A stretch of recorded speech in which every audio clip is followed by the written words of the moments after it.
ഓണവിപണി ഉദ്ഘാടനം ചെയ്തു. കായംകുളം സഹകരണ ബാങ്കാണ് ഓണവിപണി ആരംഭിച്ചത്. A421 നമ്പർ കായംകുളം സഹകരണ ബാങ്കിലാണ് ഓണവിപണി ആരംഭിച്ചത്. ഓണവിപണിയുടെ ഉദ്ഘാടനം ബാങ്ക് പ്രസിഡന്റ് കെ ഹരികുമാർ നിർവഹിച്ചു. സഹകരണ സംഘം A421 ഈ വർഷത്തെ നമ്മുടെ ഈ ബോർഡ് വന്നതിന് ശേഷമുള്ള രണ്ടാമത്തെ ഓണ വിപണിയാണിത്. നമ്മൾ കഴിഞ്ഞ പ്രാവശ്യം കുറച്ച് സാധനമേ എടുത്തുള്ളായിരുന്നു. ഈ പ്രാവശ്യം നമ്മൾ നേരത്തെ അത്തത്തിന് മുമ്പ് തന്നെ 14-ാം തീയതി നമ്മൾ സാധനങ്ങളെല്ലാം എടുത്തു.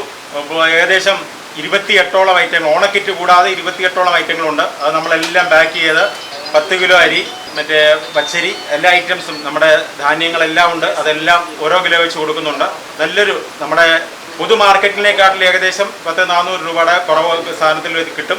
ഈ സാധനങ്ങളെല്ലാം നമ്മൾ കൊടുക്കുക എന്ന് പറഞ്ഞാൽ സർക്കാരിൻ്റെ ഒരു ഭാഗമായിട്ട് കൊടുക്കുന്നത്. നമുക്ക് ലാഭം ഉണ്ടായിട്ടല്ല വർക്ക് ചെയ്യുന്നത്, നമ്മൾ ഈ വിപണി നടത്തുന്നത്. നമുക്ക് ഏകദേശം കഴിഞ്ഞ പ്രാവശ്യം നമ്മൾ നടത്തി ഏകദേശം ഒരു 3 ലക്ഷം രൂപയുടെ സാധനം വാങ്ങിച്ചായിരുന്നു. നമുക്ക് അതിൻ്റെ തന്നെ അധികം ലാഭമൊന്നുമില്ല. ഈ പ്രാവശ്യം നമ്മൾ ഏകദേശം 5 ലക്ഷത്തോളം രൂപയുടെ സാധനങ്ങളാണ് വാങ്ങിച്ചിരിക്കുന്നത്. അപ്പോൾ ആൾക്കാർക്ക്, നമ്മുടെ അംഗങ്ങൾക്ക് ഏകദേശം 500ഓളം ആൾക്കാർക്ക് കൊടുക്കത്തക്ക രീതിയിലാണ് നമ്മൾ സാധനങ്ങൾ വാങ്ങിച്ചിരിക്കുന്നത്. എസ് ജയദേവൻ പിള്ള അധ്യക്ഷത വഹിച്ചു.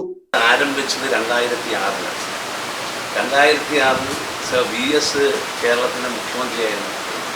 നമ്മുടെ നാട്ടിൽ ഭയങ്കരമായ സാധനങ്ങൾക്ക് വിലക്കയറ്റം വന്നപ്പോൾ കൺസ്യൂമേഴ്സിനെ കൊണ്ടും അതുപോലെ തന്നെ നാട്ടിലെ സഹകരണങ്ങളെ കൊണ്ടും ഇന്നത്തെ കാലത്ത് ഓണക്കിറ്റ് കൊടുക്കണം എന്ന രീതിയിൽ സർക്കാർ തന്നെ ഖജനാവിൽ നിന്ന് ഒരു ഫണ്ട് മാറ്റി വെച്ചുകൊണ്ടാണ് അന്ന് ഓണക്കിറ്റ് വിതരണം തുടങ്ങി വെച്ചത്.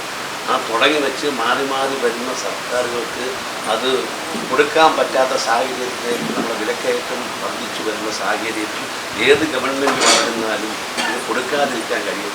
Bank secretary CS Ashwathi Shankar സ്വാഗതം പറഞ്ഞു.